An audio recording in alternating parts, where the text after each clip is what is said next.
Jefe. Hola, ¿cómo estás? Jefe.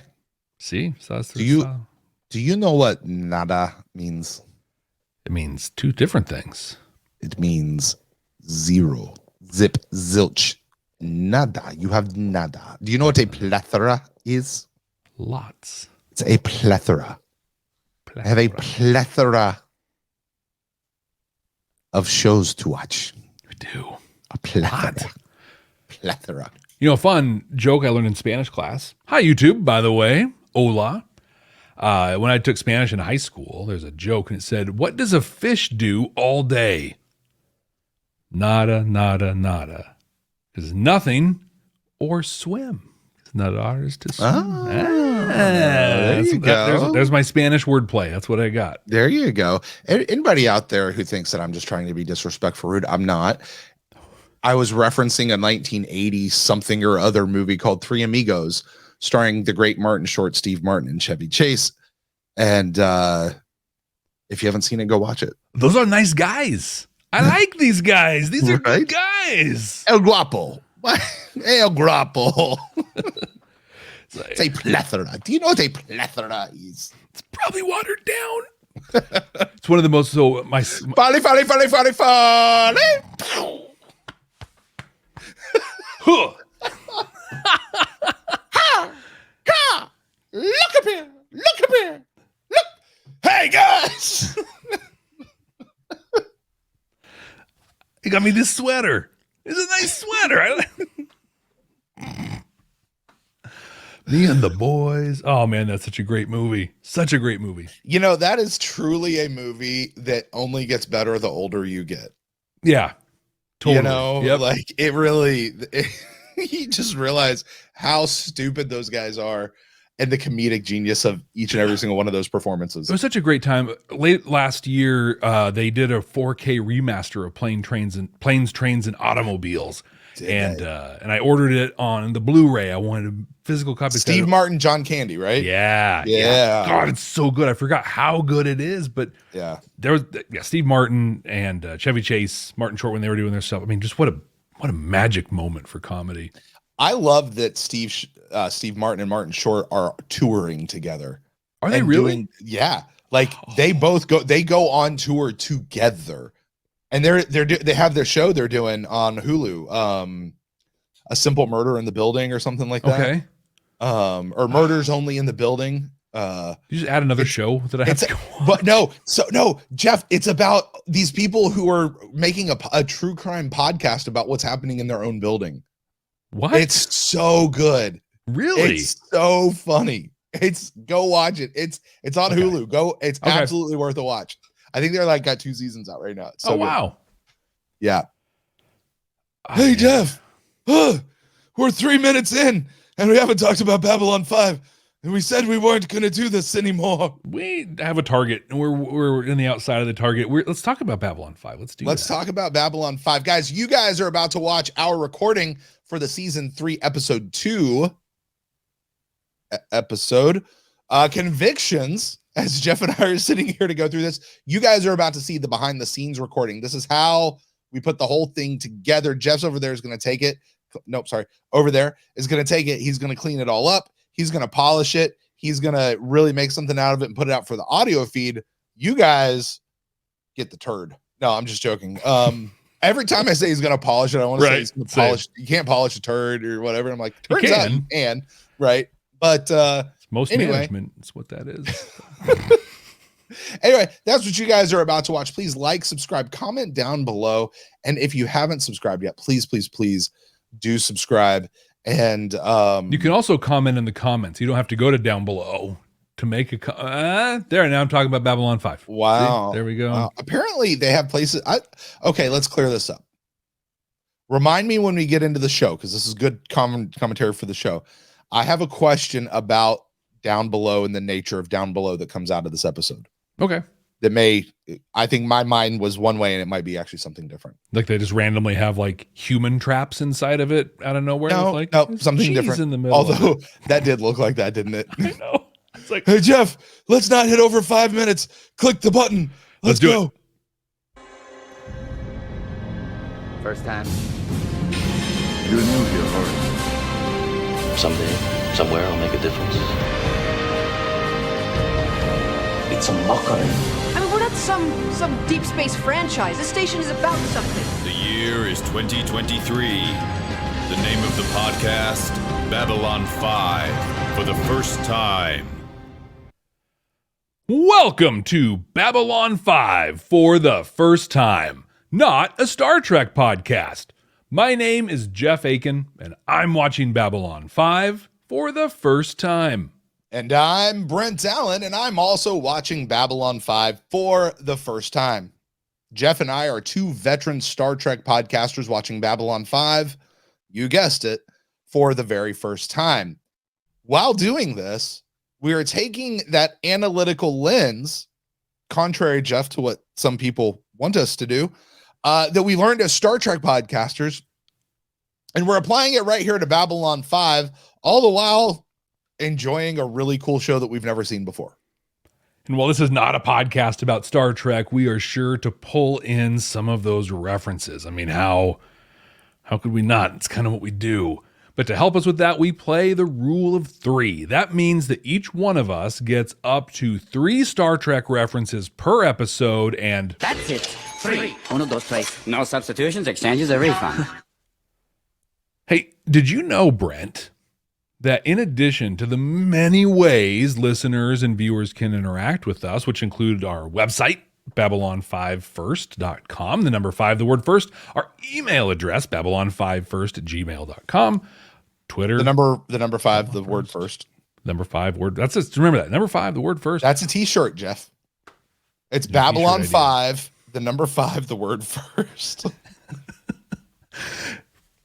We'll make it so. No, you haven't started it yet. It did start. I hit the thing. It started. We're in. Oh, okay. Well, we're in. You just used it, bub. Wow. You are down by 1, boy. That did not take long. Well, in addition to all those great ways.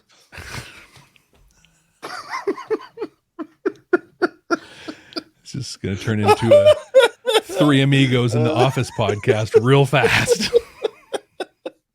That's fine. Jeff, you just right. Like, I'm not gonna not swing at these, dude. Like, what do you dude, that is such low-hanging fruit. If I didn't pick it, it would hit me in the head. That's fair. All right, I'm gonna try it one more time. In addition to all those great ways to get a hold of us, we also have a Discord. And this is a pretty cool Discord, right? There's part of the Discord that you and I are in, and we interact with people. And then there's a part of the Discord that we're not allowed in. And that's where people can talk about all the spoiler things. Like if, for example, you want to break into a debate around how hyperspace works, hypothetically, you could go to that sector and get into all the nitty-gritty details. Are we still talking about that, Jeff? That was like a season ago. Well, so people are still catching up. You know, like we have new listeners all the time and viewers. True. And I'd say about once a week, I get an email of somebody deciding to explain hyperspace to us again. Go to the red sector. Go to the red sector on our Discord and you can talk to somebody else about that. Yes. But you can talk about all the other spoilery stuff, right? You can say, hey, their guess was wrong, their whatever. To access that believe Discord, how awesome Brent is and how accurate he was in his guess this week again. Exactly. He had to have watched ahead. You can literally track his batting average, you know, and because you know what he's been right about and what he's not been right about. Can we get Nia to like set that up like as a bot or a mod or something, like to just like whatever Brent like to for you and me both, not just Brent, but like for you and me both, like just for you, like how often does the prediction like, and there needs to be a rating scale because sometimes you don't always get it like 100% right, you know, and then other times you're like spot on. Well, other times you are spot on. Well, hey, you've had a few, Jeff. Don't sell yourself short, pal. Like 2. To get to that Discord, though, you subscribe to our Patreon. Now you're going to recognize this a little bit. It's patreon.com/Babylon5first, the number 5, the word first. Head there. You get access to the Discord at certain tiers. And I'm going to share a little story that Adzi put onto our Patreon Discord. I thought it was a super cool story.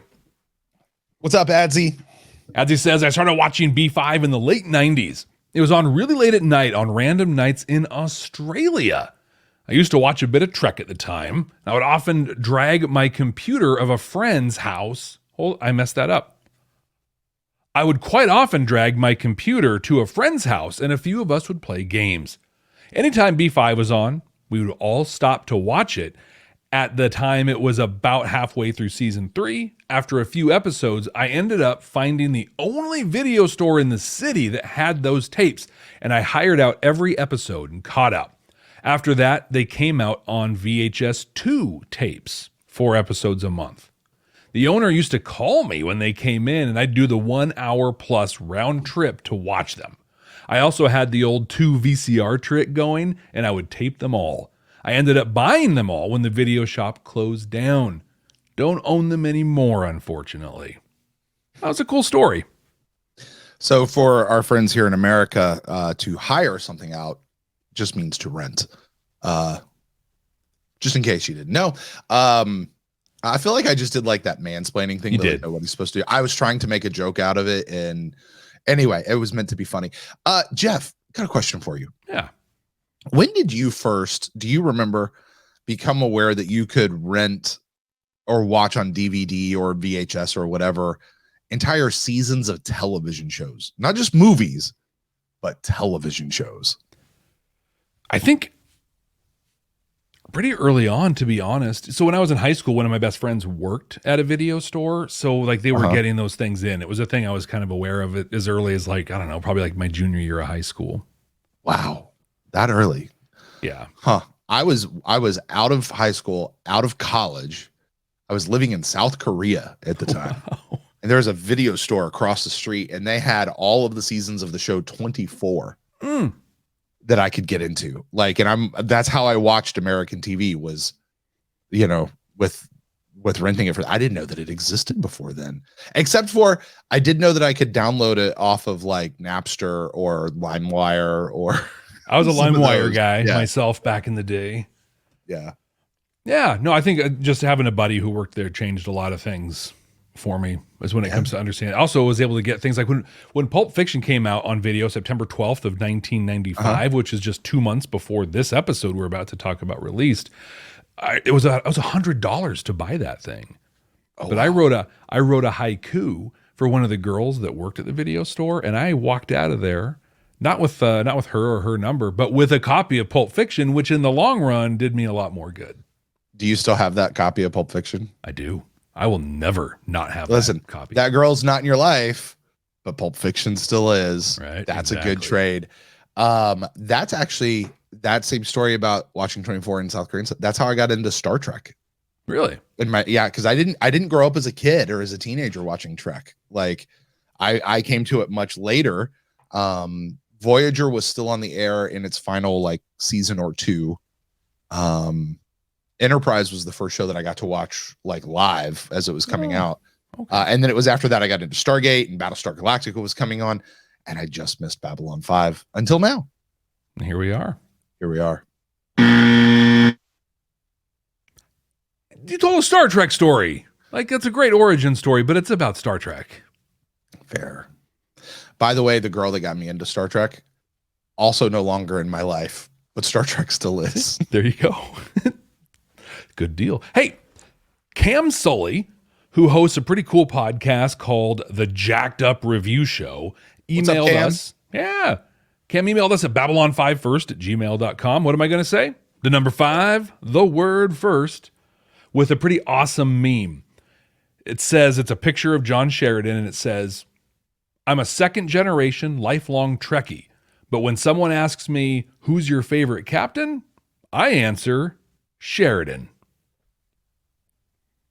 I like it. Yeah. It's a meme. So, Jeff, this is, you're probably going to cut this out of the podcast feed. However, probably going to cut a lot of this out, to be honest. While yeah, you probably should. I would not be offended if you did at all, unlike other co-hosts for in the past. Anyway, just because we care about our lovely folks here at YouTube who are watching, you can actually load that in the thing and you can pop it up here on the screen for everybody to see. Oh, really? You still have to describe it. Yeah. Like, I mean, we could do something like this, which nobody out there is really going to know unless they know. If you don't know what it is, then you don't know what it is. Sorry, but if you do, then you do.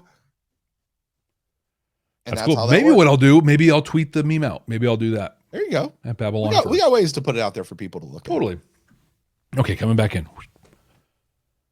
And I've got one more. We have a review, but there's no stars. It's not a star review. This is on Castbox. I didn't know that you could leave reviews on Castbox, but you can. I didn't know that Castbox was a thing. Okay. So, fun story, Castbox is actually a pretty great player that you can listen to podcasts in. And if you go to our website, babylon5first.com, the little player that we have it on is actually linked to Castbox. Interesting. So that's probably what connected this person. I had no idea you could leave reviews there. But Jeffrey M. says, great podcast about a couple of Trekkies watching B5 for the first time, giving running commentary and trying, usually in vain, to predict what will happen next. Usually in vain. I take offense at that. He's clearly not tracking your batting average. Doesn't have stars, but you know what? Oh, yes. It's still a great review. So take it counts. I will take it.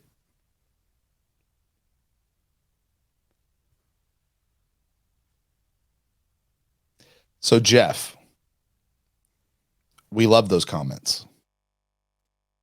We love our games here. The rule of three is just one of the many games that we like to play here on Babylon 5 for the very first time. The number 5, the word first.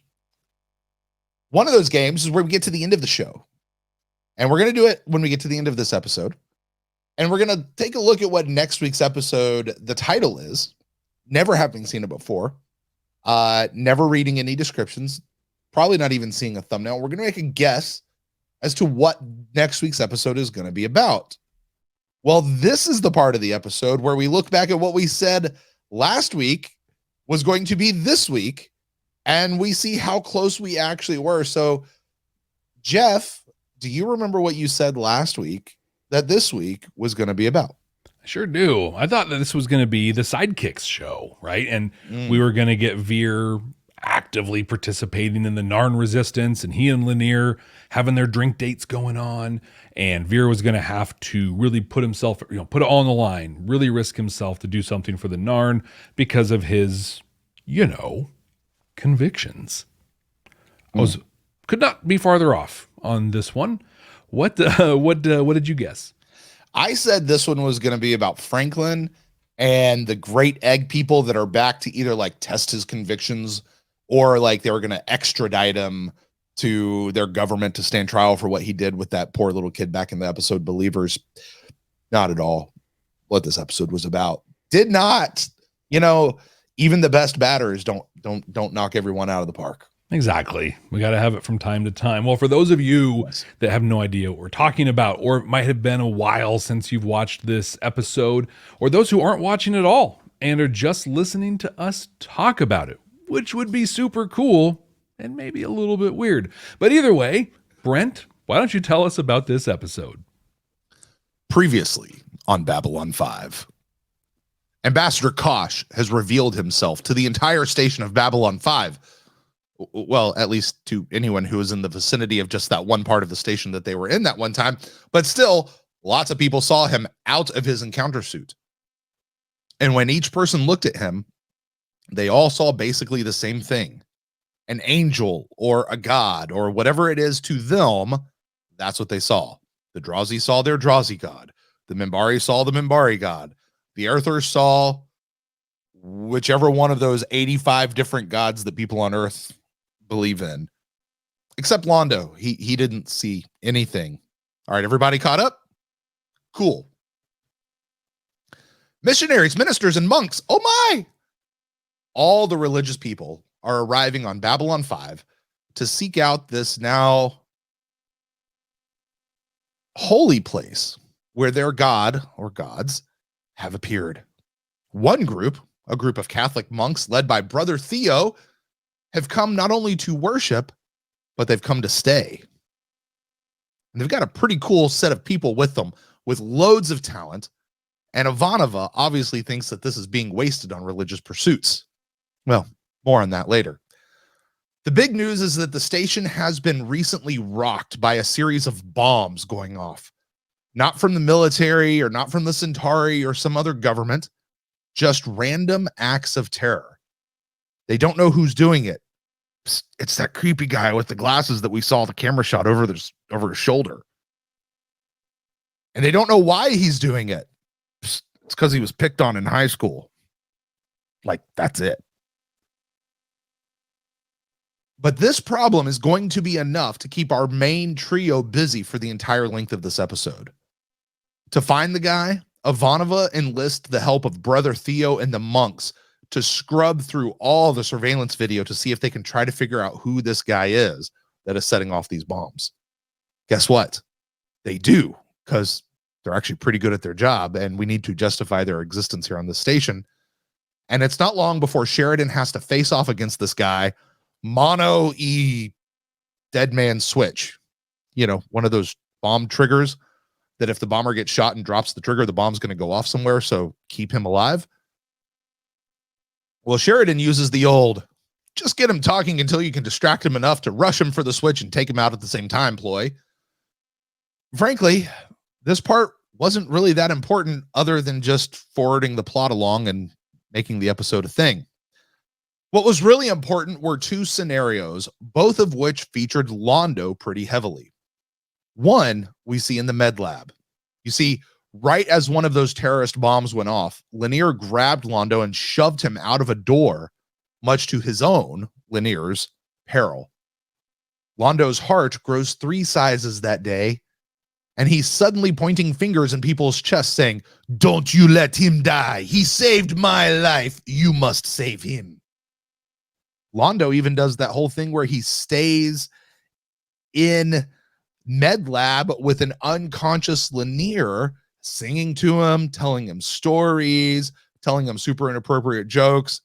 Basically, what Neelix does anytime somebody goes in for a surgery.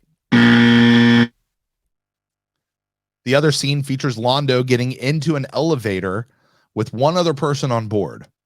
Just one other. G'Kar. Well, this just got awkward. G'Kar is throwing eye daggers towards Londo's. Try that again. G'Kar is just throwing eye daggers through Londo's soul while Londo is doing his best to not look at him. G'Kar won't touch Londo. See, Londo's not worth 500 Narn dying. But another bomb goes off and it cripples the elevator, leaving them trapped. So here we have Londo in an elevator, living it up while G'Kar is down.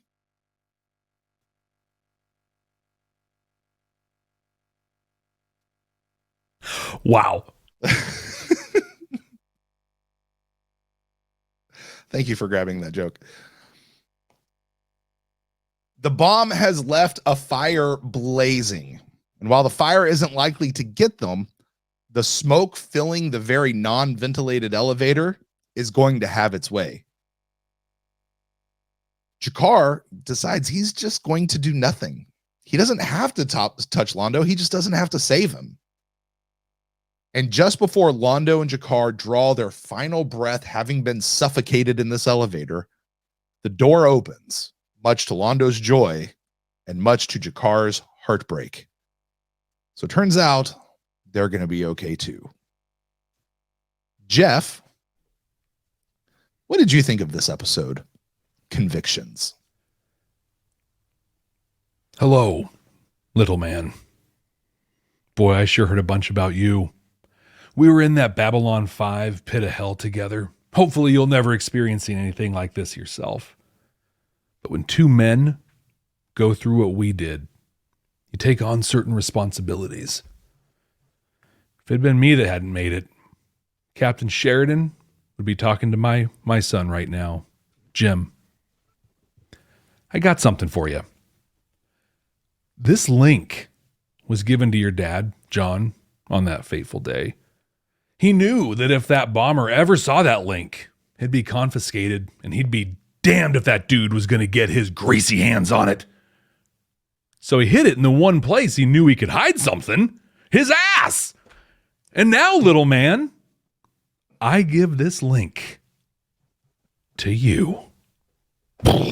Bruce Willis wakes up. They put it up his butt. Like that was wow. That was amazing. That was great. That was this episode, Brent. Yeah. This episode was better than it deserved to be. Yes. I think, and we talked about this a little bit before we came on to camera, but this episode aired just about 9 months after the Oklahoma City bombings. Yes. So we can dive into if we want in a little bit, but I feel like in that time frame, a lot of the stakes in this were a lot higher than they are now in our post 9/11 world. The world changed since this came out. And I'm going to own right now that almost all of my thoughts about the entire bomber plot are completely biased by this new worldview that we seem to have. And frankly, everything you said about it, it's what needs to be said about it. Like, there you go. Whatever. Yeah. But No, go ahead. Finish your thought. Yeah. Yeah. But the Londo stuff, the Lanier stuff, that was fantastic. That was so good. Him, Londo and G'Kar in the elevator. I'm never going to be able to say that. Londo in an elevator. I need an extra syllable. I need to figure out a way to lose one syllable out of that. It just doesn't flow. Oh, man. Hardware, lingerie, third floor, going down. Oh, man. I'm going to have an editing nightmare in this one. You think we get like Steven Tyler to do this for us? Oh man, I bet we could. He's probably watching right now. I bet he's a huge Babylon 5 fan. What's up, Steve? What's up, man? Sorry for murdering How's your song Liv? like that. We went out. No. Londo and G'Kar and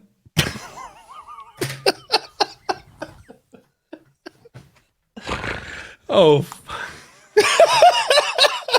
Jeff lost it, y'all. it's not even that funny. Like it's great, but okay.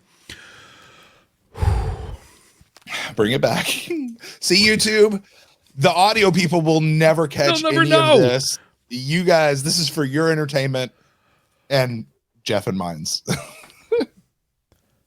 Londo and G'Kar in that elevator is such an incredible, like if you and I had to go do an acting thing together and like show stuff off, I would want to do that scene.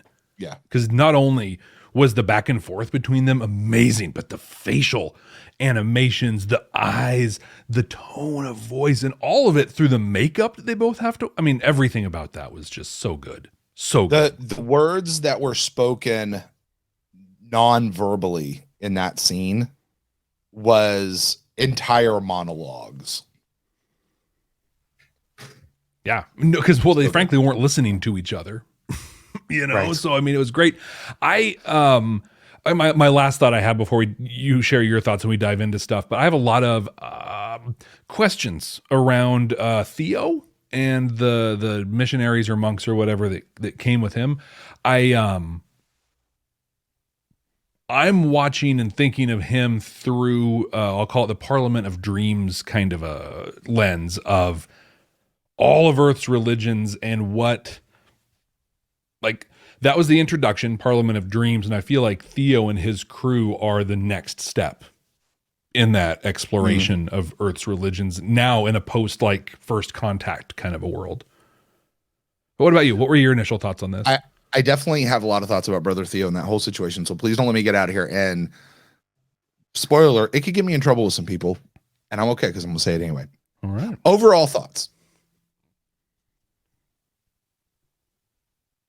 I think, honestly, you put it best, Jeff.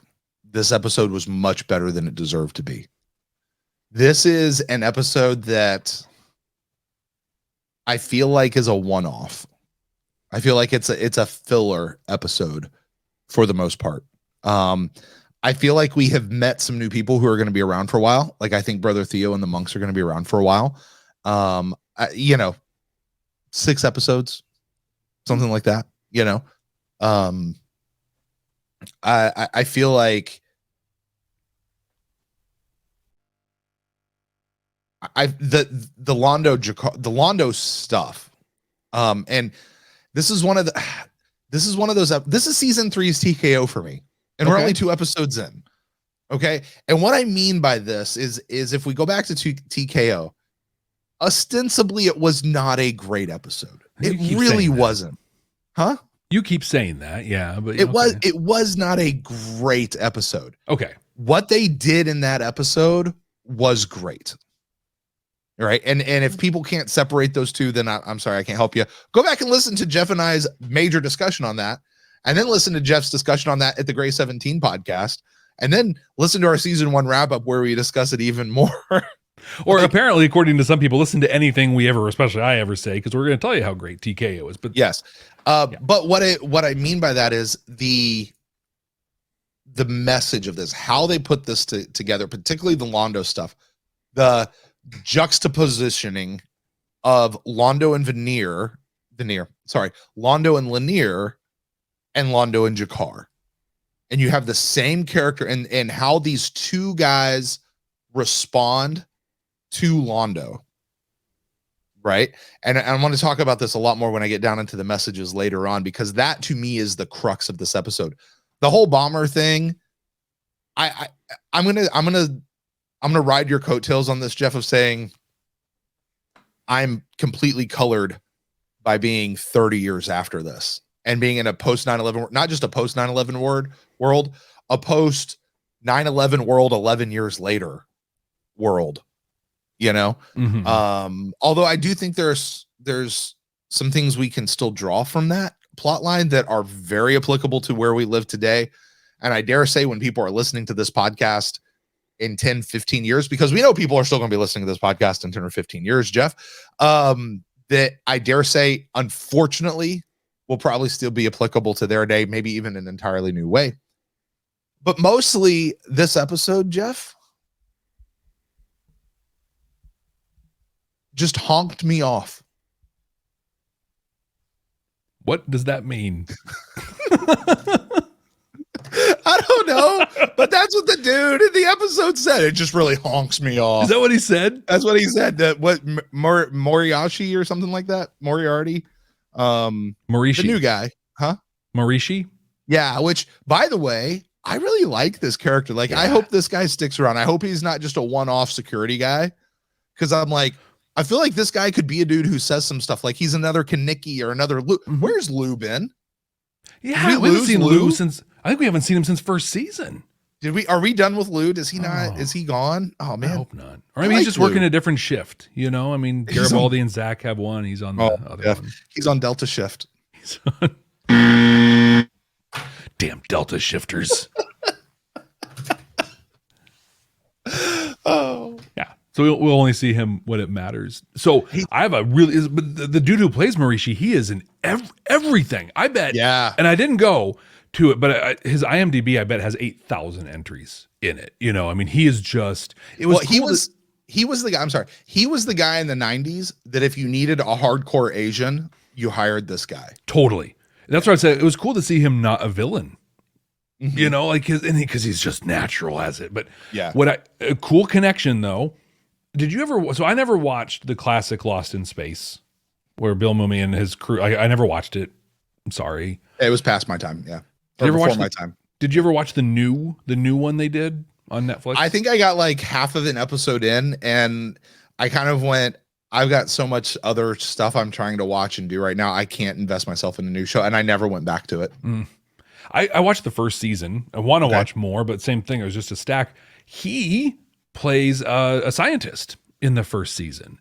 And so he's in the new Lost in Space, and Bill Mumy's in the old Lost in Space. And so there's a little connection. And Bill Mumy even had a cameo in the new Lost in Space. I have seen that, but yeah, it was a cool little connection. But yeah, Morishi, huge fan.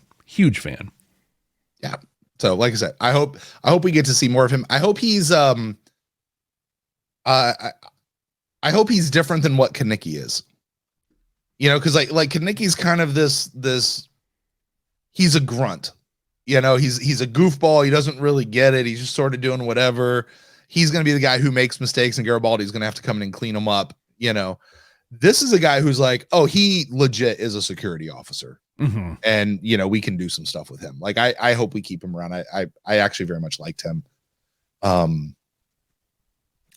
that. So you want to talk about the bomb plot and get that one out of the way? Yeah. Or do you want to talk about some other stuff? Let's do the bomb plot. I have 3 notes on it. That's it. Go for it. So the first one was about Marishi. Yeah. The other one is that we were robbed of a shirtless Sheridan in this episode. Dude did not tell him to open it and show him. He said, take off the jacket, take off the shirt. And I'm not going to lie, I was a little excited at the prospect of seeing a shirtless Bruce Boxleitner. Didn't get to see it. Do you think he's like all ripped and cut, or is he a little flabby? What do you think? He's Tron. Like he looks fantastic. And he's eating all that hydroponics based stuff, you know, that apparently Franklin says putting weight on him, you know, because that's what happens when you eat fruits and vegetables is you put on a lot of weight.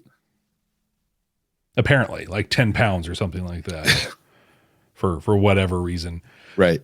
But yeah, I don't know. I mean, to me, I was interested. Is that the right word? I was interested in stuff. I thought it plot-wise, ongoing, important to Babylon 5 stuff or whatever. The explosives from Earth have a molecular thing in them that you can trace to where it came. Okay, cool. We know that about those explosives. That might come back. Yeah. That might come back. Fair. Other than that, like I was in it until he started explaining everything. And his the actor was great. I thought he did an awesome job. But I got fired and evicted from my apartment. And I'm like, and? Oh, okay. Wow. Yeah. Wow. Okay. Well, here we are. I don't care about this anymore. So I want to read you my last 3 notes. Okay. From this episode. I'm going to read them in order. And I have a handful, a good chunk of notes here, but these are the last 3, and these are the ones that really apply to this. The guy that played the bad guy in this, I don't even remember the character's name, should have been played by John Malkovich. Oh, yeah. Put John Malkovich in that role, and this episode just goes off the charts. You know what I mean? Yeah. It just could have been John Malkovich. Should have been. My next to last note was, so is this episode about anything really? Or is it just a one-off? Yeah. And I didn't know, like, is it about anything? Or is it because like it starts and you're like, okay, who's planting the bomb? All right, let's just say for what it is. It's not Home Guard, it's not Psy-Corps, it's not the Narn, it's not the Centauri, it's not some other alien organization. It's a guy who got picked on and he's taking it out on people. Which, frankly, Jeff, is super relevant today to the world that we live in. Yeah. You know, it's just instead of blowing people up with bombs, people are taking guns and shooting tons of people. And it's horrible. And I don't mean to make light of it. In no way, shape, or form am I making light. I want to make that very, very clear. And I'm not writing that off. And I'm not just going, bah. But this guy, you know, you pointed it out earlier. This was 9 months after the Oklahoma City bombings. This one feels very much like a timely, rip it from the headlines kind of a storyline that they put through. And, you know, let's show you why people do stuff like this. And you know, in my mind, who this really comes back to is those kids from Columbine High School. Yeah, that's what what was that, 98? I think it was, which was a few years after this. Well, I think what that does too, I think that's a great way to paint my reaction, and I think yours too, where in November of 95, this was probably mind-blowing and shocking. Yeah. And oh my gosh, when Columbine happened, I remember it because I'm in Oregon. So this was my backyard where all of that happened. But there was the whole, I think that was the one that had the trench coat mafia. And that was a big, I remember like, you can't wear trench coats anymore. And on TV, pro wrestling, WCW Sting, part of his gimmick was he wore this big black trench coat. And the Monday after the shooting, when on Nitro, he came out without his trench coat. Like that to me was like, oh, we're taking this seriously. You know, finally in 1998, we are doing something about this and taking it seriously. Right. Now in 2023, I think there have been 4 days in the last year and a half that there hasn't. been a shooting in the United States. That's crazy. And I think, the thing about that is we become so numb to this horrific tragedy where, and I'll let you talk about it yourself because we were talking about it before we came on mic, but like we're killing our own people. We're killing our own kids. Yeah. And that's affected, I know, me to a point where I watch this episode now and I'm like, that's it? That's all you got is a couple dirty bombs that you're going to throw around in places nobody cares about? Come on. No, this doesn't even register for me. Yeah, I'll tell you where it became really real for me. Jeff, I don't know if you remember this. I live in Jacksonville, Florida. Okay. I don't know if you remember this past football season.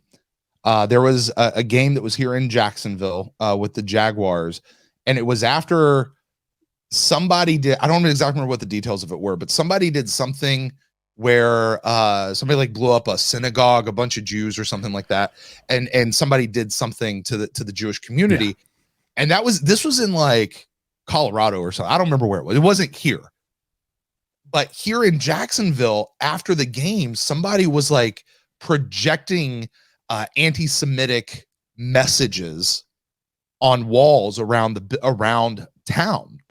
Okay. What? And yeah, it was crazy. You're like, who would do that? Like, what are you doing? Okay. Now, that being said, in my family, we belong to a local organization here called the Jewish Community Alliance. It's basically the YMCA, just ran by Jewish people. Right. And since that day, and you know, as we get these continuing stories of just stupid stuff happening, have gone, like, I hate to say this, but am I putting my family at risk by being here in this particular building? Even though we and my family aren't Jewish, we're just happening to be membership, but somebody's going to walk through this door who is very anti-Semitic, and they just start shooting people up, or they plant a bomb and a bomb goes off, and we just happen to be here because this would be a place that somebody would do that. You would think, you know, that's how real something like this is. But in 1994, 95, this was November of 95. This was not an everyday occurrence. This wasn't a terrorist came from overseas and tried to blow up the Empire State Building once again. This was our own guy in our own space who didn't like what the government was doing or something like that. And I don't remember all the details of that because it was so long ago and I was so young when it happened, but it was a self-inflicted wound. And that's what's happening here on Babylon 5. And you just go, holy cow. Holy cow. So was this episode really about anything, or is it just a one-off 30 years down the line? My last note was, looks like it's just a one-off. Not a bad episode, just a pointless one. And I say that in the context of really the overall story. And I can hear people out there say, oh, but they set up this and they introduced this and they did this, that, and the other. Just wait. Just you wait. Well, go talk about that in the Discord server that Jeff and I can't be a part of. Yeah. And also we're going to talk about probably some of those things when we start talking about Londo here in a minute. But for the bomb thing, yeah, we probably talk about that when we get to the Delta conversation. We just had a rough conversation about some of it and what horrible place we are in as a world, as a country right now, you know, for our non-US viewers. I can only imagine the impression you have of what you hear of what's going on here. And wow. Yeah.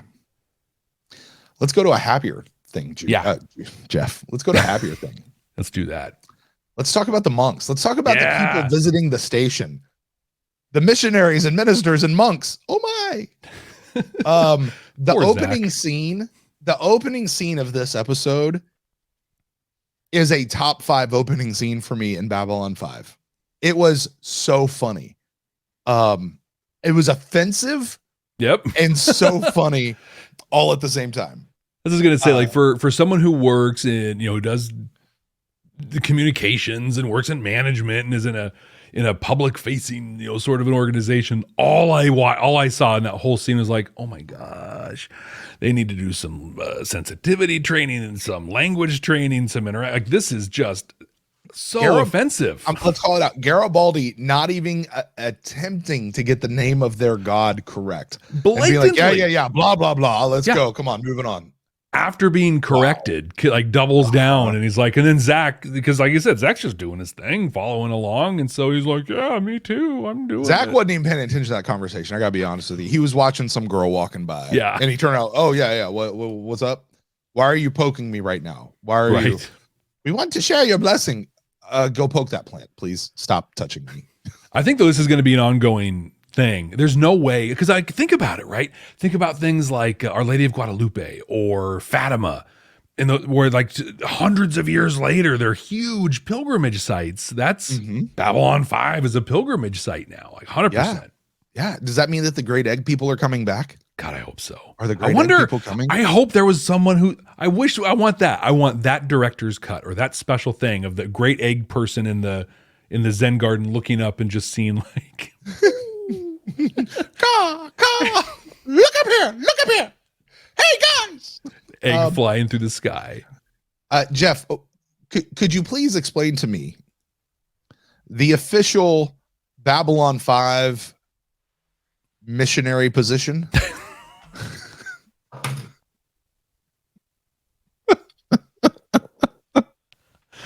That is I'm actually deleting it right now from my note here. I think that's got to be the greatest line in this series to date. I mean, was that like the 1990s version of a "That's What She Said" joke? Like, you know what I mean? It's the whole thing. I won't do it. But there's a word that you can use for rooster, and that word is usable like on television or broadcast in certain contexts. And some shows have like taken the big length to like just take the walk so they can say that word that rhymes with walk. And like this was totally that. They're just like, dude, like JMS is writing or someone's in there like, we will never have this opportunity again. Nope. Do it. Say it in there right now. Yeah, absolutely. If this show's on at 4:00 in the morning, nobody will care. Nobody will catch it. Just go. Okay. Really, the big ones we got to talk about though are the monks, Brother Theo and his group of monks who have come to live on Babylon 5. They tell us. Please tell me that this is not the last we see of Brother Theo and his band of monks.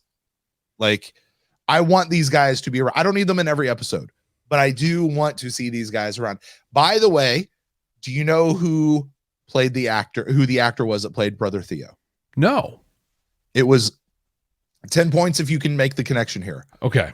Louis Turenne. Louis Turenne was the original Drawl from season 1. What? You know, the battery guy? Yeah.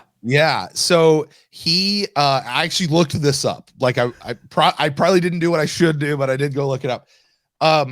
He could not return to the role of Drawl for health reasons.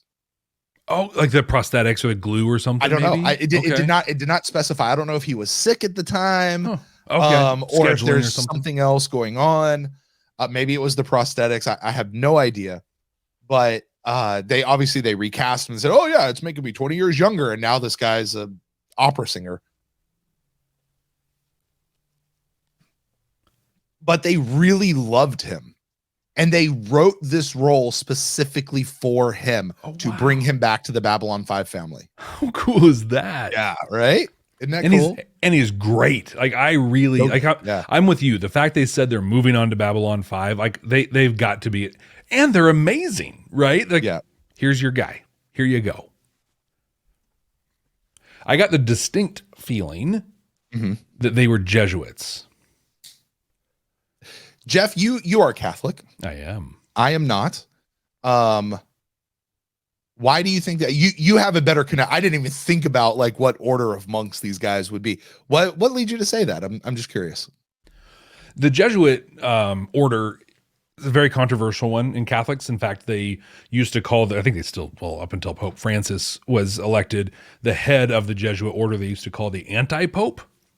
Okay. And they'd often really counter a lot of the things, but the Jesuits value education above most everything. So a lot of the Catholic high schools, prep schools, and colleges that are big are run and managed by Jesuits.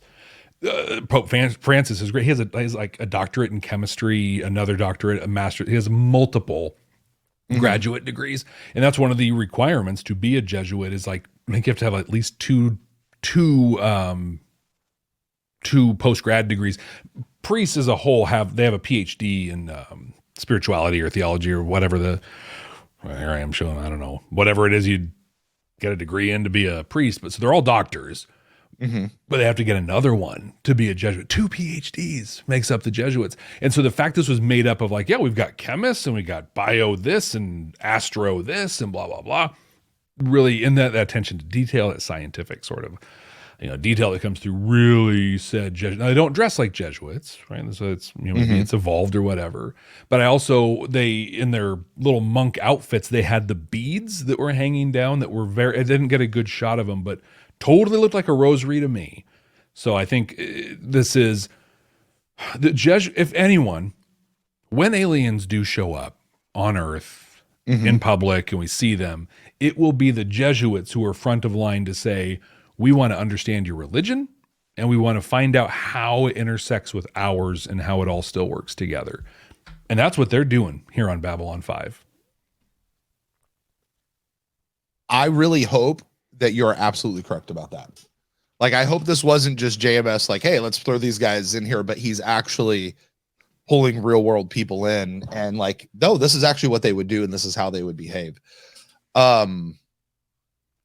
I had a note on them being Jesuit, and I was like, I wonder if they are Jesuit, if there was a plan to somehow connect them with Sinclair, who was raised and trained by Jesuits. But if they kind of created this role for Drawl, then that's unlikely that there was a plan there. Or they made the connection. Okay, I there were 2 thoughts that I had. One made me take a little offense at it. Actually, they both sort of did. But Ivanova having this implication that people who join faith organizations are people who aren't otherwise in demand. She's like, well, if they joined you, how good could they really be? Because the only people who come to join you clearly are people who just couldn't cut it in the real world.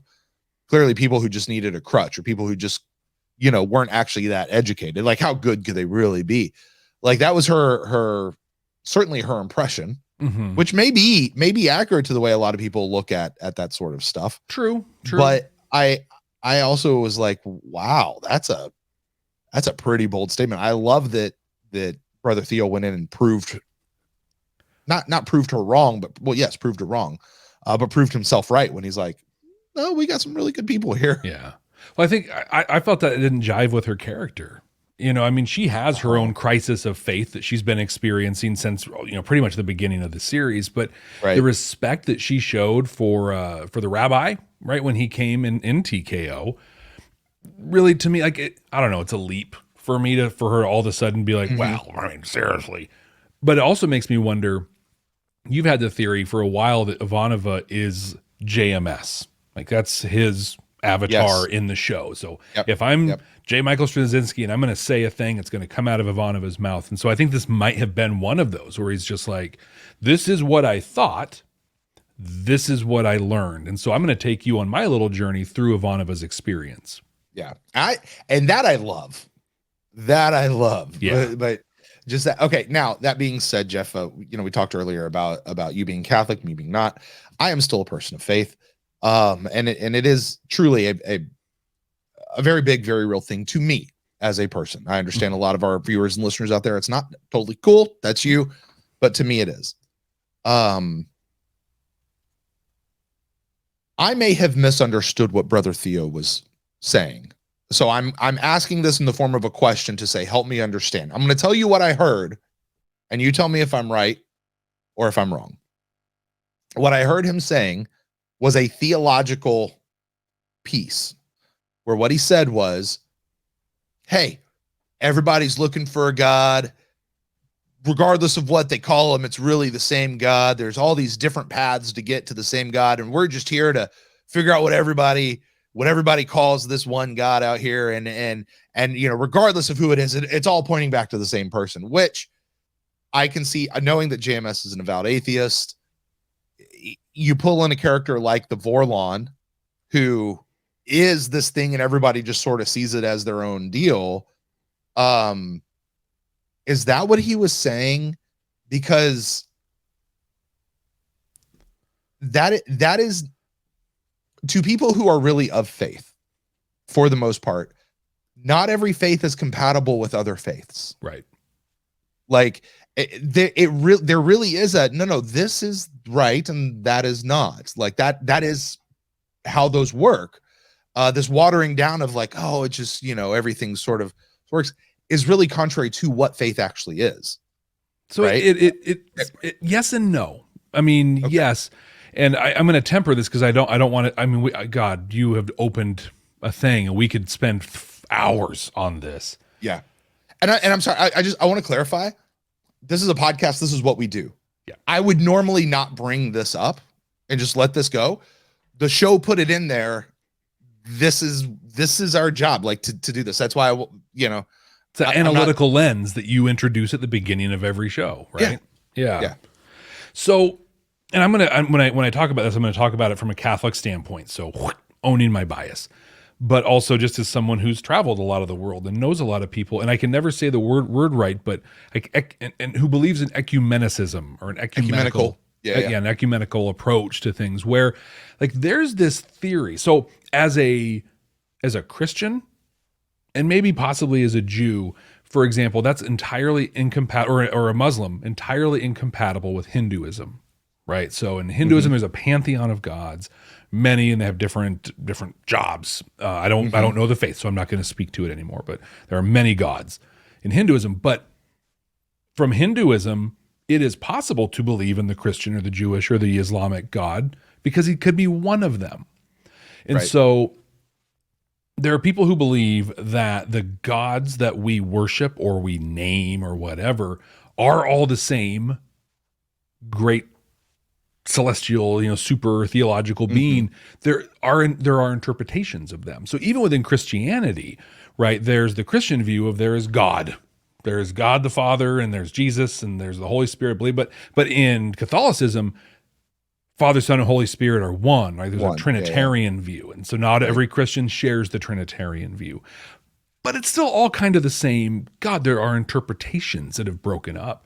And I think that Franklin and Ivanova hinted at this a couple episodes ago near the end of season 2 when they were talking about religion. And this is kind of more of the operationalization of it. But look how splintered we are now in the almost, quarter way through the 21st century on Earth, and just countless religions and countless gods and deities that are worshipped. Mm-hmm. Now blow that up across a galaxy and a universe. And that's what the Vorlon have done. Right. And so I think Theo and his crew are coming in from that higher view that, hey, Hinduism, yeah, sure, maybe. Taoism, yeah, sure, totally. Shintoism, sure, totally. Islam, yeah, it's all the same. These are our interpretations from a Terran or an Earth point of view. We want to understand it how the Drazi understand it. We want to understand it how, the Minbari, how the Markab would have. There's got to be a couple still left alive, and so let's talk to them. And so it's really just making that whole potpourri bigger, maybe with the intent of further proving, it's actually all one, because see all these differences? They're actually the same in this way and something. That was me trying to boil it down into a shorter. Yeah. Short blurb. like what I thought he was going for at first was, hey, this is where we are. This is what we believe. This is who we have. You guys believe this. I want to have a conversation with you so I can understand what you believe. Not we're going to meld all this together and just, let's find out what everybody calls the same thing, Well, and I think too, and this too, your studies talk, would have pointed you this way, but the name of God is a thing. Sure. It's sure. We don't have it. It's the God of Abraham. It's I am, Yahweh. And, these names that don't actually give a name. And so I know through the Christian faith, like two of the things that we talk about aspiring to is knowing the name of God and seeing the face of God. Like that's what we aspire to.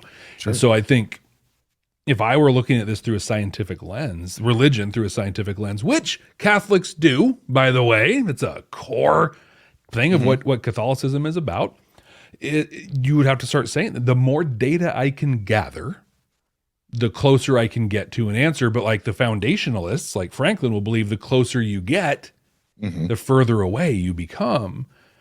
So I think I think this is that journey, right? Of trying to get closer, but ultimately getting farther.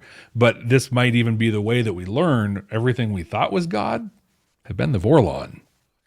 And that's one of the things I love about sci-fi is when they rewrite Earth history. I've said this so many times. You rewrite Earth history and tell me how it was really an alien the whole time.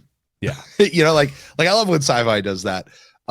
I don't find it very theologically accurate, but that's okay because it's fiction and that's the science fiction a part of it. And I can dig that. And I certainly even have to recognize, like, within the Christian and Hebrew scriptures, there are plenty of examples of people who were servants of God who were not in the direct path of revelation of the story that follows through the spine of the narrative of the Bible. People that come in like, oh, this guy over here just also happened to be a servant of the same God. Well, what did he call him?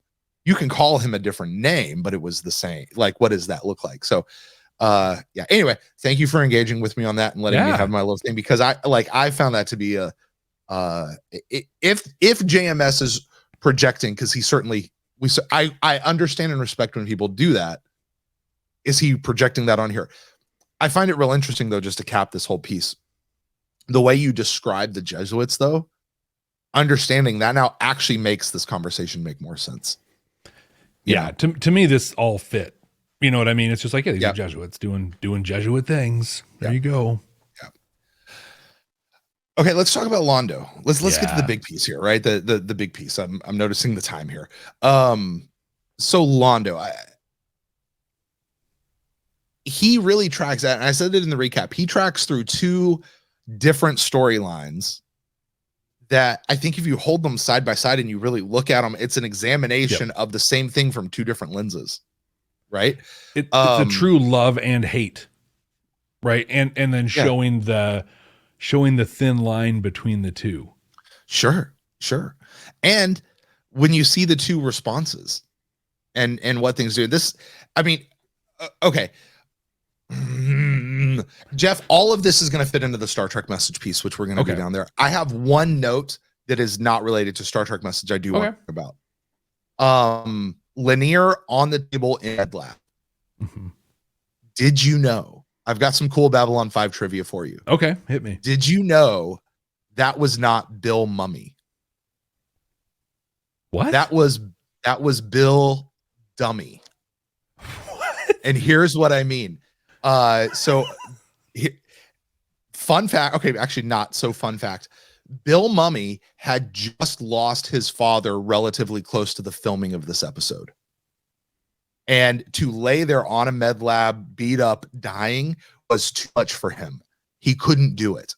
So they actually made up a prosthetic linear dummy, and that's what was on the table.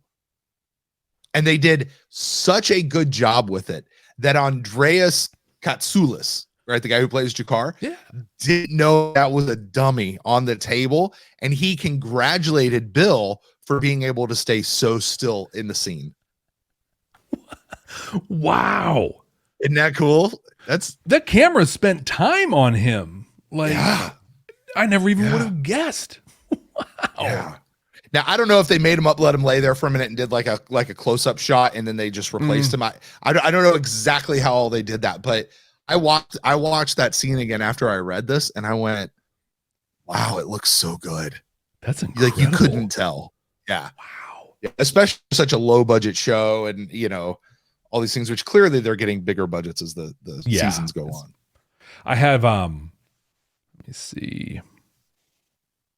Yeah, I have one fun note on this before we dive in then. So the whole thing really for Londo kicked off with Linear deciding we're going to, to help him and let him through.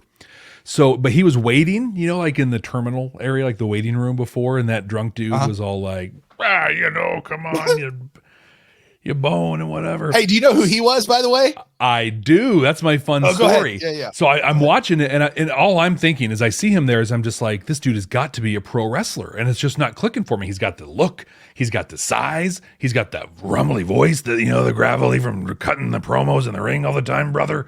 And so I went on, I looked it up, and that's John Flynn. Many of our viewers may recognize the name John Flynn because he was the cinematographer for Gilmore Girls. Also, Jane the Virgin.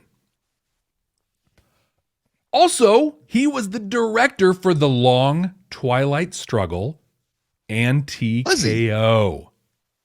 Was he? Actually, Long Twilight Struggle, Soulmates, and TKO. Wow. So 3 of our favorite episodes of Babylon 5, it's John Flynn who directed those things. And one other cool little... Oh, go ahead. Oh, go ahead. Yeah. He is the chief cinematographer for Babylon 5. Yes. Yeah, he's done all of the cinematography. Yeah. And so, and then in the whole back and forth there, where Lanier's like, oh, I'm going home because I have Netter's syndrome. You know who Netter is? That's the name we see at the end of every episode of Doug. That whole scene was just this really super fun, like, hey, let's just have fun with the crew that work here. I loved that. Yeah, I thought it was a particularly good. I loved the drops in this episode. All those little things. I got 2 more real quick. Well, on that specific thing, there's 2 types of people in the world. There's Lanier and the guy talking to Lanier. Be a Lanier. Be a Lanier. Like, just stop. Please. Hey, Delenn, is it just me or is Delenn looking more and more human these days? Like, did they change her makeup again? I think her makeup is better. Like the bone crest just looks more natural. It's blending more into her head, where like last season, it literally, you could see like the gap between it and her skin. But now it actually looks like it's coming out of her head, and it blends in the back of her hair, just looks more comfortable, natural. I think they've done a little update to it.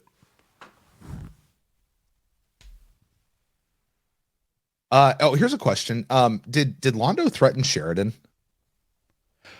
He's sitting in his office and goes, "There's nothing political about the truth, as you'll soon find out." That sounded pretty ominous. Right?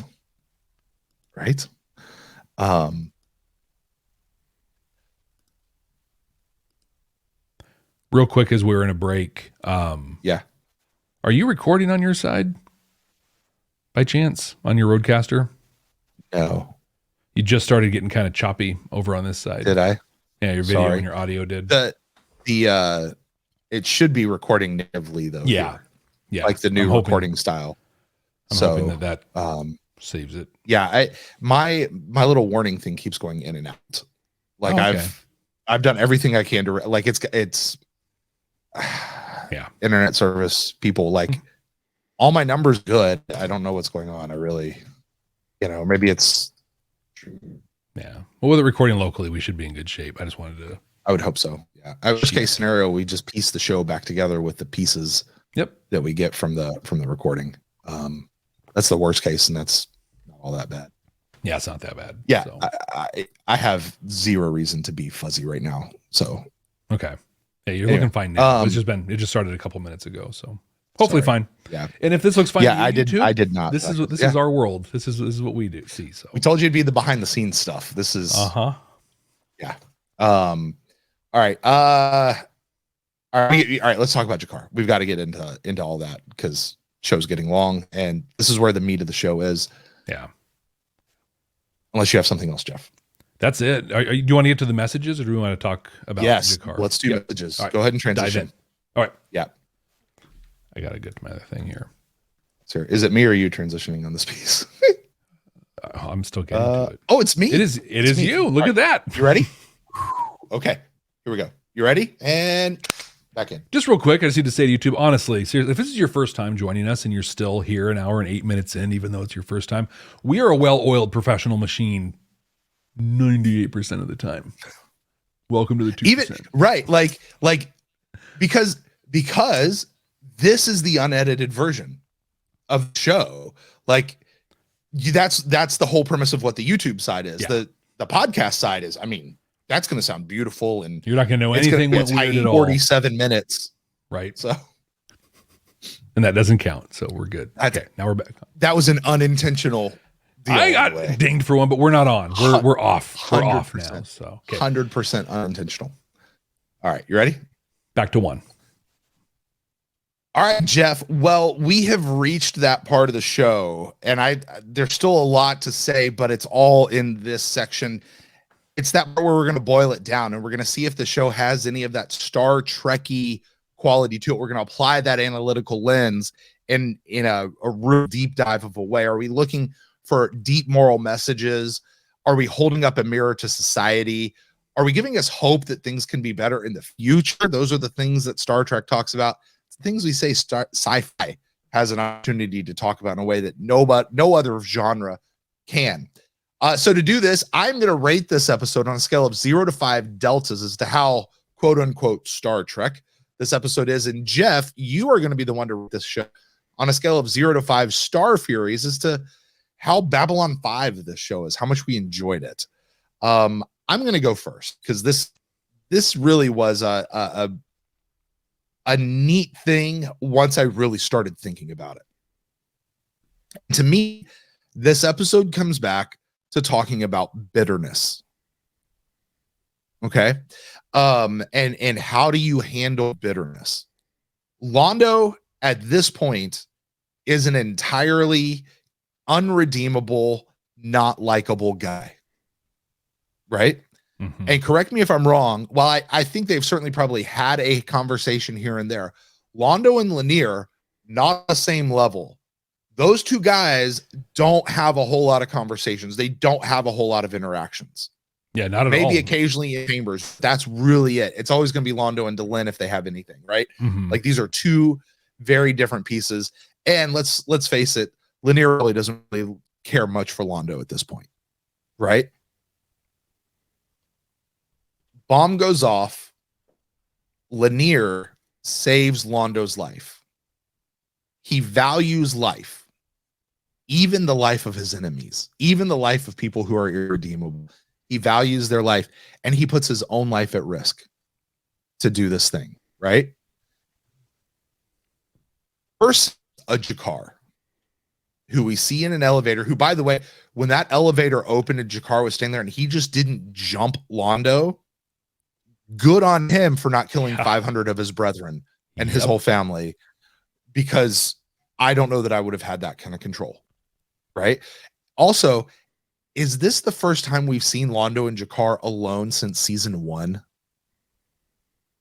No, because in season 2 we had him when like just before was that Coming of Shadows when G'Kar thought everything was cool. He was going to have like a drink. Yeah. It hurts to even remember that. This is really the first time that we've seen those two together in a spot in a long time. You put Londo and G'Kar in a room, let them talk.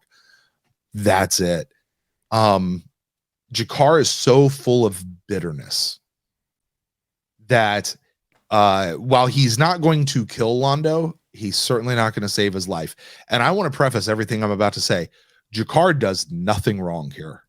He is 100% within his rights to do or not do everything that he did or did not do. Absolutely. But he still made a choice to allow the bitterness, rightly so, very justifiably so, but he made this choice to allow this bitterness to dictate what he did and to not lift a finger to save another life. Right? Look at and here's where it comes down to. Look at the response that happened out of both sides. Lanier chose to save Londo. And the way that resulted was Londo now became endeared. Or I'm sorry, Lanier became endeared to Londo. Londo's now going to look out for him. Londo's putting his finger in people's chest saying, you keep this guy alive, whatever you did. He saved my life. This is the guy. He's going to stick around. And he's just going to tell you stories. He's going to help you get better. He is, I mean, this turns Londo in a little bit of a way, at least as far as Lanier is concerned. You know what I mean? Mm-hmm. Like the true Londo is able to come out because of this act of compassion of valuing his life when he didn't deserve it. You know, Lanier showed Londo, what would it be? This would be, I guess, grace. Mm-hmm. Right? Yeah, he showed him something he did not deserve. Right? Gave him something he didn't deserve. And he turned Londo, and because of that, he got to live. Lanier eventually came back around, and he could have died, but he got to live.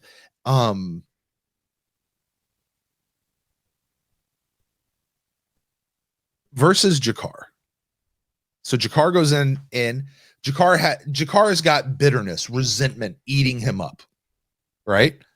Again, I say rightly so. We all understand it. Yeah. When the whole thing happens, the bomb goes off, and he's just sitting there.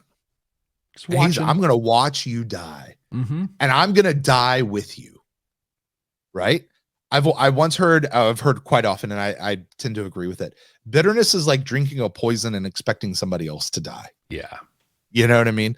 And that's what G'Kar is doing here. He's like, I'm going to watch you die, and I'm going to enjoy every moment of this. And I don't care if it kills me.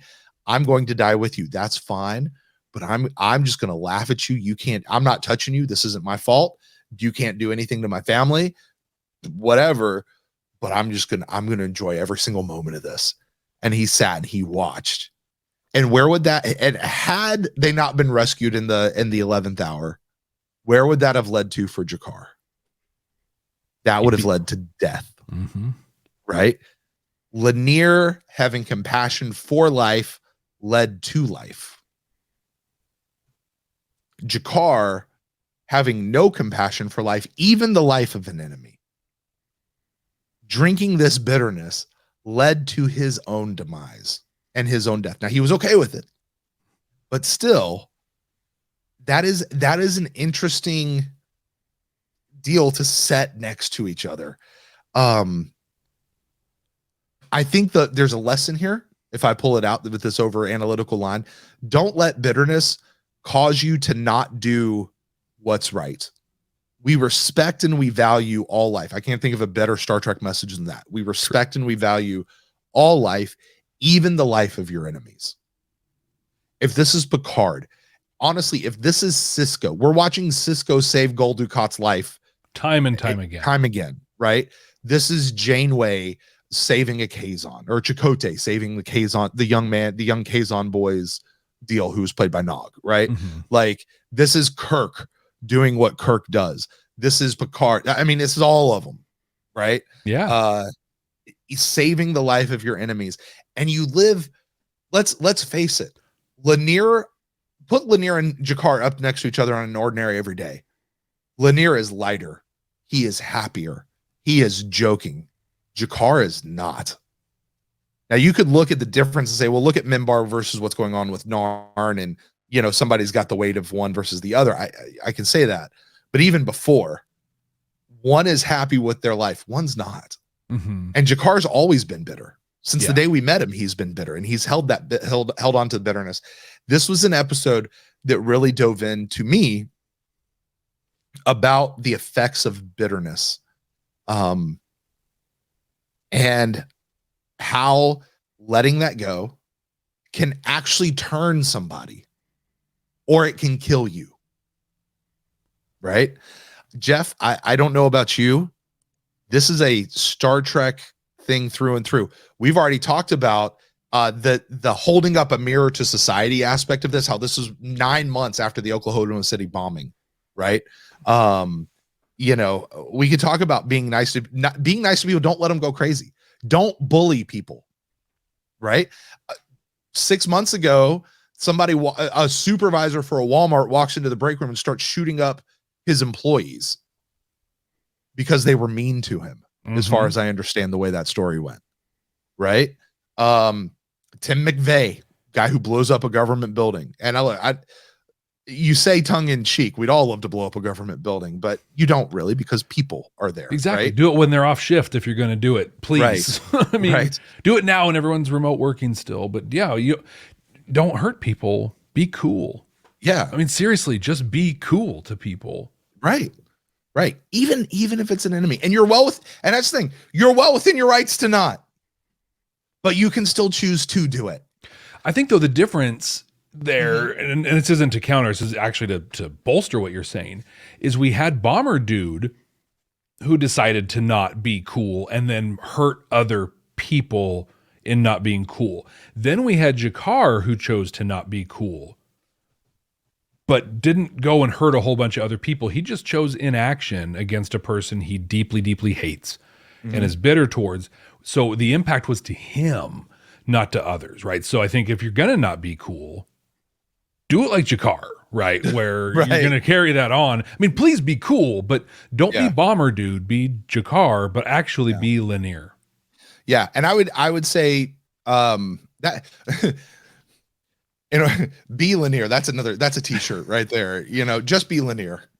There it is. Right? There it is. But I mean, Jeff, this one is a Star Trek message laced episode through and through. It's a deep dive.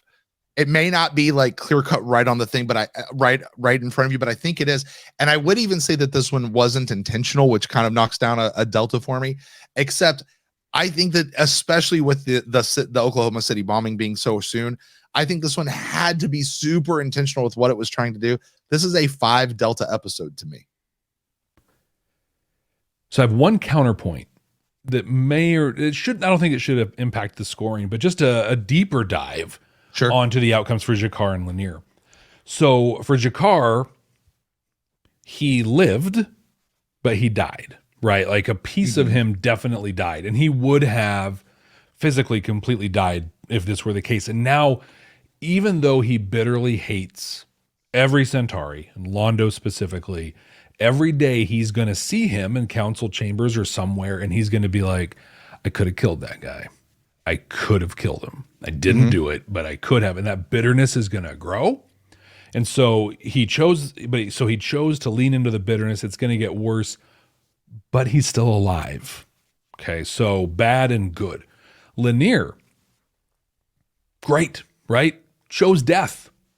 And to save someone he did not hold in high regard, was able to live, is probably going to be recognized by the Centauri government as a result of it. But he said a thing at the end where he said, I fear I have served the present by sacrificing the future. He lives by this rigid code that values life, in all circumstances. But the argument could be made, right? Like this is if you could go back in time and he'll kill Hitler, would you? Sort of a thing. It's wrong to kill somebody. So should I go back and kill him? No, I shouldn't kill anybody. But that would arguably save tens of millions of people's lives. So which life do you value more, the one or the many? And that's what Lanier's kind of wrestling with. So in the end, they both got a positive, right? And the Lanier got to live and G'Kar kind of got to live, but they both also got a negative in that G'Kar's going to live with the fact he could have killed Londo, and Lanier's going to live with, well, everything Londo does from this point forward, he might feel kind of complicit in because he could have solved that problem. So I agree. This is Star Trek as it gets, but I think it went Babylon 5 with it, and also saying, yeah, it's great and you should totally choose life and you should be compassionate and cool. Also, nothing in this life is free, and you will pay for whichever choice one way or the other.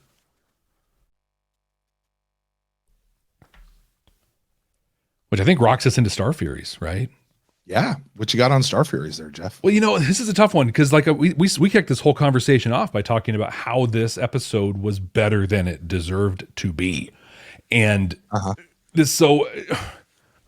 it was super well done. There was great stuff, but like I said, and I'm going to own this. I'm going to watch this episode through today's lens and say that once we knew that dude got picked on in high school and was evicted, and that's why he did this, it deflated so much of the episode for me. It's just like, there is nothing, but behind this. Well, and if I could add to that, Jeff, I think because we have been so conditioned by y'all out there that this is a serialized story. No story is thrown away. It all leads back. It all points to the end.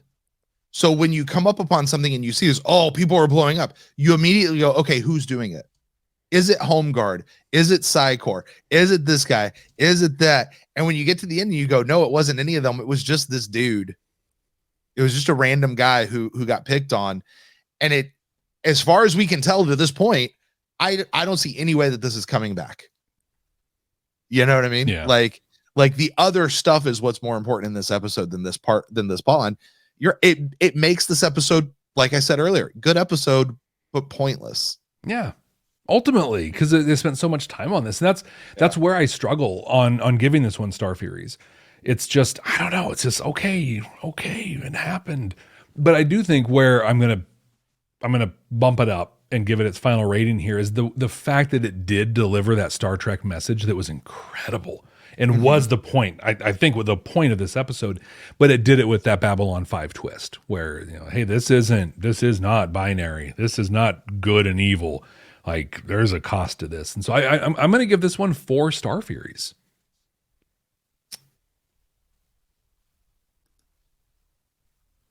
I like it. Well, Jeff, did you know we play some games here? Couple, 1 or 2. You like our games? Yeah. I don't know if this counts as a game, but something that we do here, just like we did last season. We are creating the absolute 100% completely accurate definitive ranking of season 3 of Babylon 5. So, Jeff, I'm going to ask you, we're only 2 episodes in, but you do have ability to, and I can't negate you on this. Like, what you say is law. Like, you are absolutely correct when you say this. Where are you going to put this one? Last week we had Matters of Honor. That's currently sitting at number 1 because it's the only one out there. You've got Convictions. Where do you rank this? Is this above or below Matters of Honor? It's interesting how you would think that this part of the ranking in the season is so easy. You're like, oh, well, it's 1 or 2, right? It's super simple. Yeah. But our ranking game really boils down to this one choice. Kind of where does it land, and then above or below that. So whether this was the 22nd episode or the second, it's still kind of the same choice. It's just a little easier that I already know where I'm going to put it over or under. And it's one, we talked about this a lot in the second season, and it's not just which episode would we rather watch. That's why Confessions and Lamentations ranked as high as it did, because I will never watch that episode again. Incredible episode. Incredibly ranked episode as well. So this is one that I have to ask myself that question, though, because they're both, oh my gosh, Matters of Honor was so good. I really enjoyed that one a lot. And so I am ultimately going to put this one at number 2. I'm going to put this just below Matters of Honor, just really on the whole bomb plot ultimately likely not leading to anything. And that's it for Convictions. We did it. Next week, we are going to be watching A Day in the Strife for the first time. Now, we don't watch ahead. Oh, well, I'm sorry. What? A Day in the Strife. The Strife. Strife.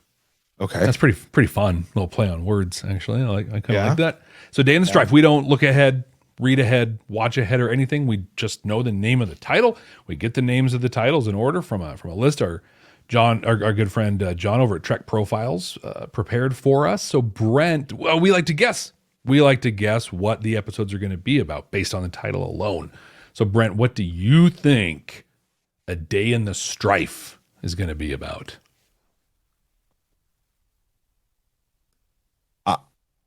I'm going with the Ranger guy. What's his name? Marcus? Marcus. And I think it's literally a day in his life, but he's out there fighting. Like, that's the strife. Like, he's a ranger. He's out there. I don't even know if we're going to be on Babylon 5 next week. Like, it just may be, hey, here's a Marcus episode out there doing so. He might be on Babylon 5. It'd be weird to not see our guys here. But I think it might just be following him around, getting to know this guy. Because I get the feeling this guy is not Kefir. This is not a guy that was just forced on him by the studio, and JMS is going to thumb their nose at him every chance he gets. Like, I feel like this guy is going to be integral to the plot, and he's going to be around for a while. So, yeah, I think it's let's get to know our new guy episode. Cool. I like that. Yeah, because Kefir literally was only ever a bro. They're like, hey, throw you in the locker room and be a bro for a little while. Do this, be a bro, whatever. Good. Now I'm going to kill you. You're gone. Marcus, like he has a brother and he's got a story and stuff we care about. When I hear the word strife, right, I think about struggle. And when I think about struggle nowadays, I think about G'Kar. So I think this is going to be another step in him getting closer to rock bottom. And I think this is, I think I brought this up for a couple of episodes now, all the way into, last season. But I think this is really going to be about him trying to stand up the resistance and still facing, people not taking him seriously, or, maybe he doesn't have the cred that he needs, but it's just going to be like, and it's G'Kar as well. So there's going to be kind of a comedic, like it's going to be a tragic comedy of him like trying to get things going and not blatantly in your face, funny stuff. But I think this will be a very heavy, but presented in a lighter way, kind of almost like, oh, I did this horrible thing, but then I'm going to go back to my office and I'm going to talk to maybe we'll see Natoth again. I'm going to talk to Natoth and be like, hey. Are we going to get good Natoth or bad Natoth? If it's the only Natoth anymore is lawyer Natoth, good Natoth. If it's the other one, she is dead to me. She does not exist. She-Hulk Natoth. Yeah. She-Hulk. It's so true, isn't it? But she is the only Natoth is that one. But we're going to find out here next week. Thank you everyone for joining us. Don't forget to subscribe wherever you get your podcasts, or if you're watching us on YouTube. And please stop by Apple Podcasts or Good Pods, or apparently CastBox as well. Leave us a rating and a review, and I'll be happy to read Audible, that here Jeff. on Jeff, Audible. You can listen to us on Audible. Audible. Like we're a book. How cool is that?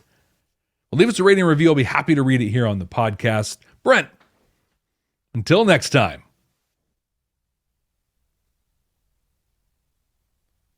Why are you poking the camera? I'm not poking the camera. I'm trying to poke you. Why? Just trying to share in your blessing. I'm pretty sure that I don't want you touching my blessing. I kind of keep that to myself. Why don't you go poke that plant over there? Peace, victory, and long life. This is my first time. We are so stupid sometimes. We are. It's great. When I'm editing and I get to some of these closings, I'm just like, we are such, like, we enjoy them, right? We're having fun. Such dorks. Oh, Club 65. What's going on, folks? You made it all the way. Hey, listen, I gave you all a shout out earlier today. Because if you know, you know. If you don't, you don't. If you guys have made it this far into the recording, you're now in Club 65. This is it. Club 65 are the folks who stay behind. Hey, drop a 65 down there. Let us know who's a part of Club 65. You know, another way people can let people know that they're a part of Club 65 without saying, hey, I'm in Club 65. I know a way they can do that. They can go to this website you're about to flash up there, because I can never remember it off the top of my head. bit.ly/B5 Club 65. Yep. We got a cool t-shirt for you. Yeah, it's this one right here. That. Isn't that fun? You can go on there. We are selling it at cost. We don't make any money for this. We just have to cover, the place of making it and shipping it out to you. But you get that. Snap a little picture of it. We'll give you some love. It's so cool. Yeah. Hey, listen, go get you one. I want to put this on a hat. I want to get a hat because I promise you they don't have my size. But I want to get a hat. That'd be cool. You got the cool backwards hat going on today, Jeff. Yeah, I was tracking earlier on my drums. I like to wear the hat when I do that. So why do you wear a hat while you're tracking on drums? So the rumor, like the story goes that you do that so that the sweat and whatever, it's like a sweatband. The reality is it just makes me feel like I'm working in a studio and I haven't showered in a couple days and whatever, even though like I'm actually just taking a break from work in the room across the hall. Gotcha. Yeah. Gotcha. That's a little weird, Jeff. It's like my cosplay. It's my loser cosplay. All right. Well, Jeff, we're gonna get out here. Hey, good luck editing the audio on this one. Yeah, this, I'll say this because I know there are people at Club 65 that are just like, oh my gosh, Jeff, I feel so bad for you. I have so much empathy. It's not as bad as it sounds. I use Logic Pro for the editing, and the way I chop the stuff up by removing silence, it's highlight. Yeah. It's not easy. It's not that hard. So I'll be okay. I mean, the hardest thing is deciding what to cut and what to leave in. Exactly. This one will be pretty easy. Well, I mean, because there's sometimes, and I know this from my own editing and in other podcasts, like there's a conversation like, okay, I want to leave this conversation in here, but it lasted for 10 minutes and it should have lasted for 2. So how do I like trying to cut the conversation so that it makes it sound like it's normal, you know, and that it actually gives a representation of what was said. But you know, we're what gonna helps take me out a lot. What has helped me a lot with doing that, because you're right. There's times we just could tighten it up a little bit. It's been writing the recaps for this show, because that's what we kind of have to do. How do I take this whole show, condense it down to what, I don't know how long we go, 3 minutes or something like that, cover the key points so we can dive into a conversation. I've gotten pretty good at like distilling things down. And I think as you listen to our episodes over an arc, like I think some of my cuts on some of our long rabbit holes have just gotten cleaner. Probably don't even realize they're there. There you go. Well, I mean, that's getting better with the product. You know, that's letting the show grow and develop. The show shouldn't be the same today as it was back in season 1. Yeah. Our show, I mean, like our show shouldn't be. Right. And it's so funny. You and I were talking about this the other day. We were on our YouTube channel and we were texting back and forth and we're just like, God, look at those crappy thumbnails we used to throw up. Right. Or our theme music back in season 1, you know, and just like, you can just literally look at our channel and be like, oh yeah, look at the growth. Look at that. And it's cool. And we do this for you, Club 65. Like, we want our YouTube to look good literally for you. Yeah. Go get that t-shirt, man. Go get that t-shirt. Yeah. And remember, if people don't know, then they don't know. You know, because you're here. But Jeff, they know because they're here. But you know what? It is time to get out of here and say bye to Club 65. We're at like 96 minutes almost. I know. So we're going to be done. All right. Do this. You guys are awesome. And enjoy. Jeff, I got Kentucky Derby coming up here soon. I'm excited. All right. Bye. Oh, yeah. You love that.